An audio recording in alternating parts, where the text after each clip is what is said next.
recall of a second one needed to be used shortly after. Jesus fuck. Okay. Hello, Internet. My name is Blitz, and we are back playing... Oh, jeez. Oh, he left.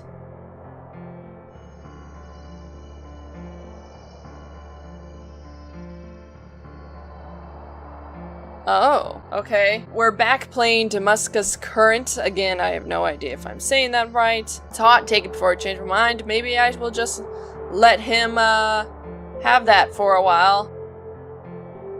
Maybe that has nothing to do with anything. Okay. So maybe I, need to wait more. Maybe that's it. Alright, so that's a guy. I saw that guy disappear. Maybe I spoke too soon. Oh. He disappeared. I don't know if I'm doing the right... Aha! The stuff is hot, take it before I change my mind. Aha! Smells good, pretzels freshly baked. Your pregnant wife will be over the moon. Interesting. Not entirely sure what the cowboy boots had to do with me getting pretzels out in the middle of nowhere. Shift. Airport. Oh, is this the pregnant wife? I'm pregnant. My husband is out there. My daughter's inside me. Hello. Elizabeth, Cassandra, and Alias. You know, we've been thinking about names. Elizabeth or Cassandra? I don't know. I haven't heard Cassandra in a while. Cassandra, not a bad name at all. A nice 9-letter name. A job. What she'll do when she grow up. I am a scientist. I am a dancer. Both good. Cassandra, let's do scientist. Science. I bet she'll be a great scientist. And what about love? The sky is clear. Dear Cassandra, love will come, love will always come. You can be whoever you want to be, you can love whoever you want to love. The only measure of your words and your deeds will be the love you leave behind when you're done. Love never goes away. That's so nice. So, I bet if, it's whatever you want and you'll, it's cloudy. Attention, due to weather conditions, the flight of your life has been delayed indefinitely. Updates will not come. Cool, that just threw my whole theory out the window. Well, let me see if I say that, and then, clear. Dear Elizabeth, love will always come. Okay. I like cloudy skies, though.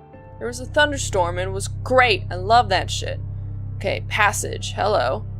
I'm sure it's been a year since the dampened hole effect. I think they're finally coming. Well, I guess better board shit up then. Oh! Anchorite. Let's board up the entrance. I don't think that was a good idea, I guess. 1,000 years, what changed made you older. Too old to die. Alright. Okay. What about here? Any moment, I guess I'll wait for them by reading a book. There's a faint freshness in London night as some strayed... breed... Oh, jeez. What is this? God damn. There's a faint freshness in the London night as though some strayed reveler of a breeze has left his comrades in the Kentish uplands and have entered the town by stealth. The pavements are a little damp and shiny. Upon one's ears that at this late hour have become very acute, there hits the tap of a remote footfall. Louder and louder grows the taps, filling the whole night, and a black-cloaked figure passes by and goes tapping into the dark.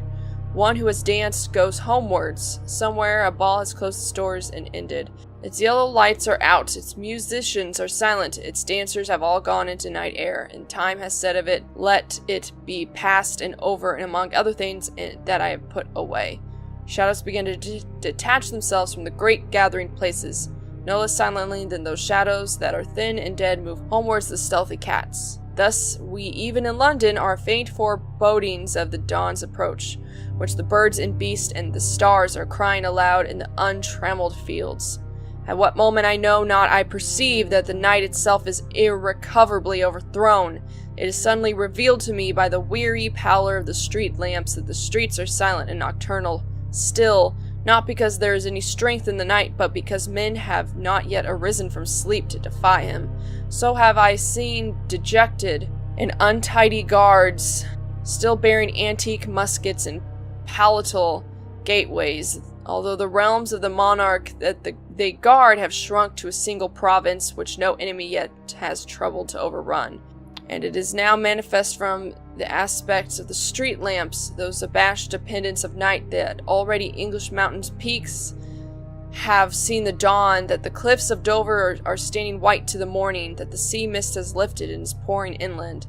And now men with a hose have come and are sluicing out the streets. They remind me of a key I normally use to cease my readings. Of the key I usually use. I don't know. Behold, now night is dead. What memories, what fancies throng one's mind. A night but just now gathered out of London by the hostile hand of time.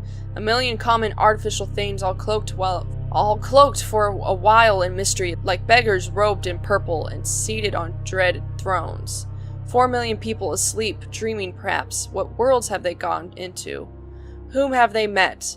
But my thoughts are far off with Bethmora in her loneliness, whose gates swing to and fro. To and fro they swing, and creak in the wind, but no one hears them.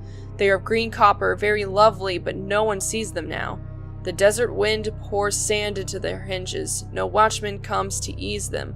No guard goes round Bethmora's battlements. No enemy assails them. There are no lights in her houses, no footfalls in her streets. She stands there dead and lonely beyond the hills of Hap. And I would see Bethmora once again, but dare not.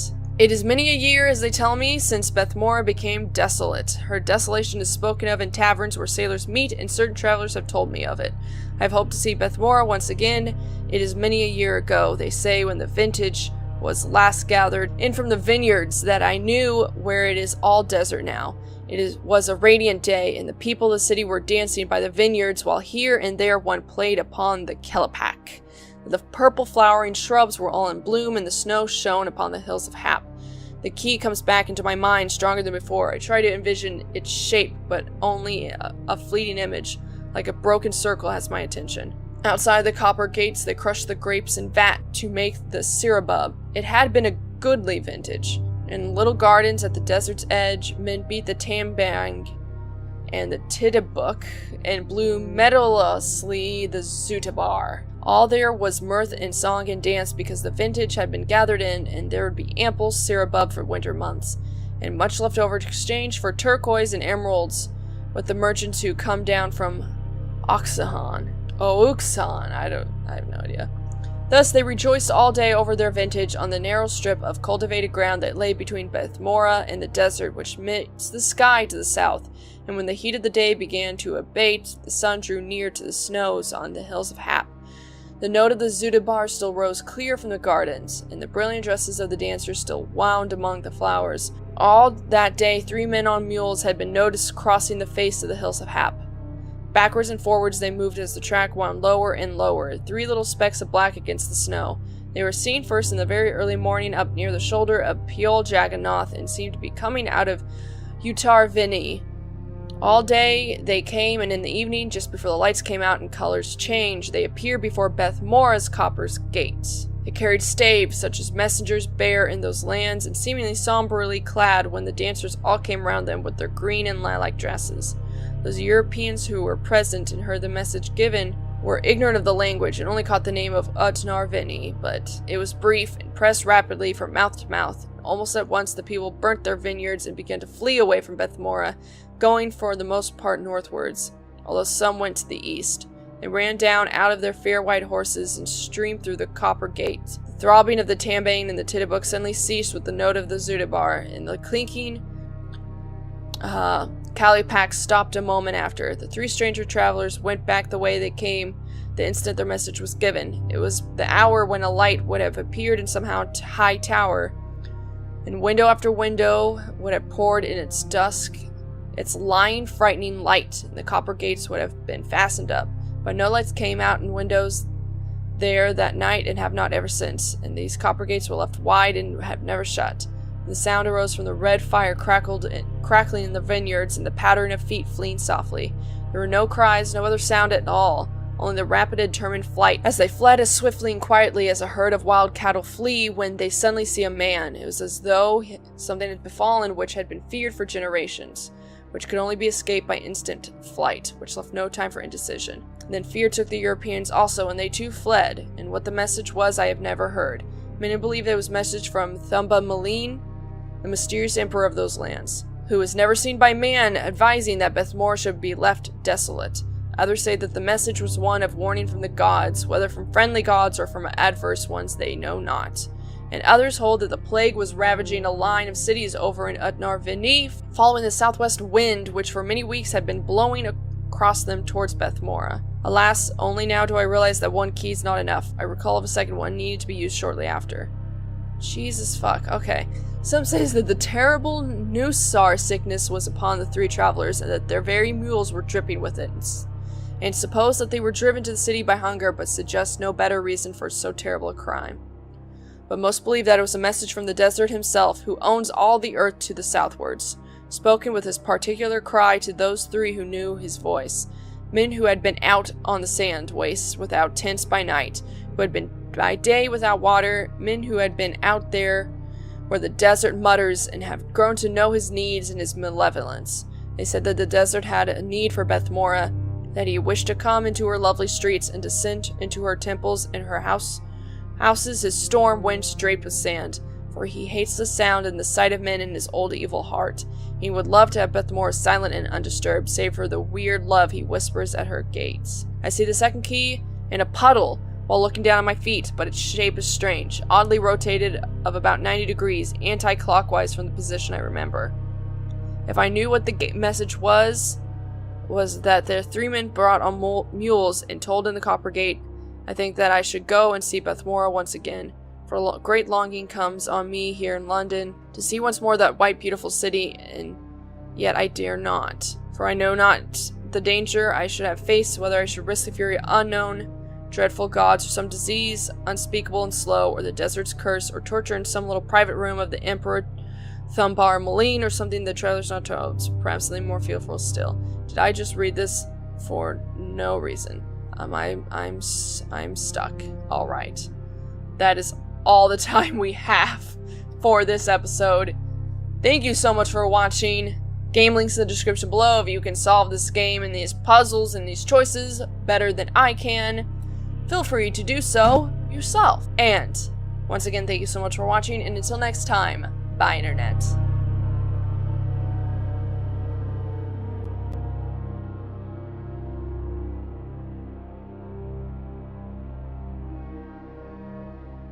I think I just wasted everyone's time reading that.